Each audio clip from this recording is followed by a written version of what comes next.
नमस्कार साथियों, हरियाणा कर्मचारी चयन आयोग द्वारा सीईटी के जो सामाजिक आर्थिक मानदंड के 5 अंक हैं वो स्थगित किए गए हैं। इसके बारे में न्यूज़ है जो आज के न्यूज़पेपर में आई है, आपको इसके बारे में डिटेल जानकारी देंगे। विकल्प भरने के लिए पोर्टल लॉन्च किया जाएगा। सामाजिक आर्थिक मानदंड के अंकों के बगैर चयन सूची को जारी किया जाएगा। मतलब अब जो है वो चयन सूची जारी होगी जिसमें सामाजिक आर्थिक मानदंड के अंक नहीं शामिल होंगे। तो क्या होगा वो देखते हैं।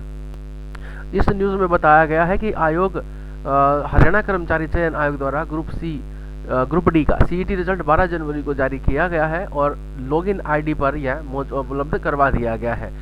चेयरमैन ने बताया है कि आयोग द्वारा सार्वजनिक नोटिस जारी कर दिया गया है जिसमें बताया गया है सीटी स्कोर में हालांकि आर्थिक मानदंड के अंक दे दिए गए हैं, लेकिन ये अंक जो रिजल्ट अभी आया है उसके अंदर ये अंक तो दे दिए गए हैं, लेकिन हाई कोर्ट में एक मामला पेंडिंग पड़ा है, कोर्ट में केस चल रहा है। उन्होंने बताया कि वैसे भी यह रिजल्ट प्रोविजनल है, ये जो रिजल्ट आया है ये प्रोविजनल है, ये फाइनल नहीं है। अध्यक्ष ने जानकारी देते हुए बताया कि एनटीए द्वारा डिटेल रिजल्ट आयोग के पास पहुंचा जाएगा, उसके बाद ग्रुप डी के पद एडवर्टाइज किए जाएंगे। यानी कि अब ग्रुप डी की वैकेंसी निकाली जाएगी आपको और उसमें से आपको अपने ऑप्शन सेलेक्ट करने पड़ेंगे as per your merit list जो अभी रिजल्ट में आया है आपका। तो मतलब एक रिजल्ट हमें और देखने को मिलेगा, तो उसके हिसाब से आप जो है अपने चयन कर पाएंगे कौन सी पोस्ट के लिए आप अप्लाई करना चाहते हैं। उन्होंने बताया कि जिन उम्मीदवारों की कैटेगरी या अन्य कोई कमी सीटी स्कोर में रह गई है उन्हें दुरुस्त करने के लिए मौका देगा। तो जो भी कैंडिडेट ऐसे हैं जो परेशान हैं कि उनके कुछ कमी रह गई है तो उसको दुरुस्त करने के लिए एचएसएससी द्वारा मौका मिलेगा। अब ये मौका क्या क्या हो सकता है, कोई करेक्शन से रिगार्डिंग है या कुछ और है, वो आगे देखने वाली बात रहेगी।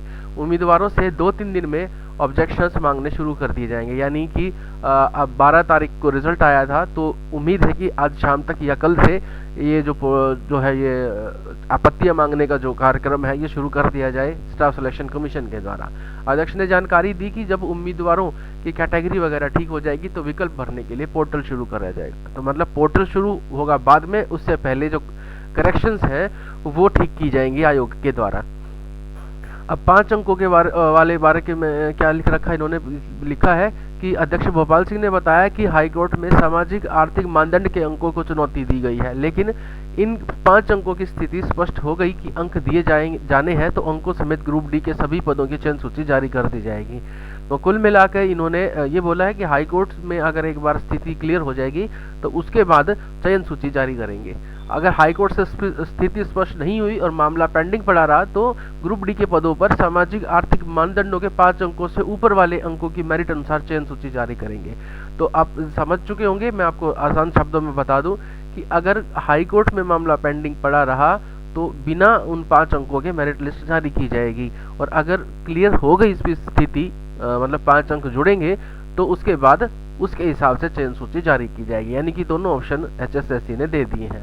उन्होंने उदाहरण देकर बताया कि यदि सामाजिक आर्थिक मानदंड के अंकों समेत कट ऑफ 68 जाती है तो 73 अंक या उससे ज्यादा अंकों वाले उम्मीदवारों को कैटेगरी अनुसार सूची जारी कर दी जाएगी, और अगर अंक नहीं दिए तो बिना अंकों के सीईटी स्कोर के अनुसार चयन सूची को जारी कर देंगे। मतलब दोनों ऑप्शन एचएसएससी ने बता दिए हैं कि कैसे रिजल्ट को जारी करेंगे।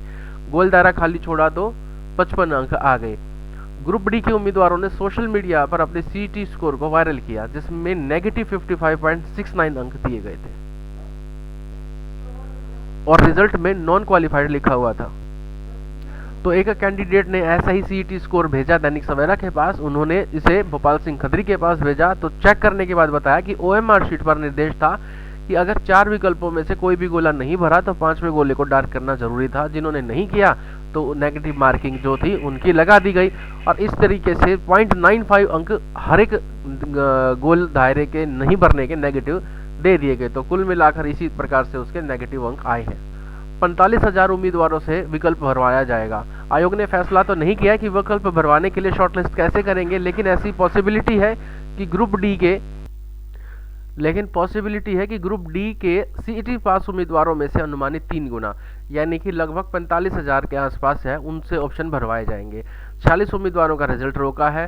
क्यों रोका है ये देख लीजिए, यहाँ पर उनका रिजल्ट रोका गया है। उन्होंने ना तो ग्रुप सी या ग्रुप डी में अनफेयर मीन्स प्रैक्टिस या इम्परगोनिश किया था, पता नहीं समझ नहीं आ रहा यहाँ पर। मतलब कुल मिलाकर अनफेयर मीन्स का इस्तेमाल किया था। इनको पेपर में बैठने की अनुमति नहीं थी लेकिन ये फिर भी बैठ गए।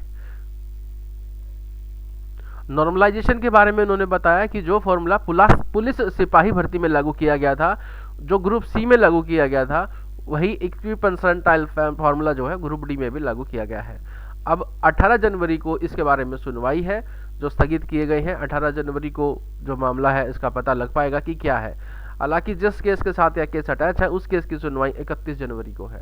तो कुल मिलाकर 18 जनवरी को ही देखा जाएगा कि क्या डिसीजन ये रह पाता है। आपको जानकारी अच्छी लगी हो तो हमारे इस वीडियो को लाइक कर दें, चैनल को सब्सक्राइब कर लें और लिंक मिलेगा आपको डिस्क्रिप्शन में, वहाँ से हमारे टेलीग्राम ग्रुप को भी ज्वाइन कर लें। फेसबुक पर देख रहे हैं आप अगर ये वीडियो तो हमारे पेज को फॉलो ज़रूर करें। धन्यवाद।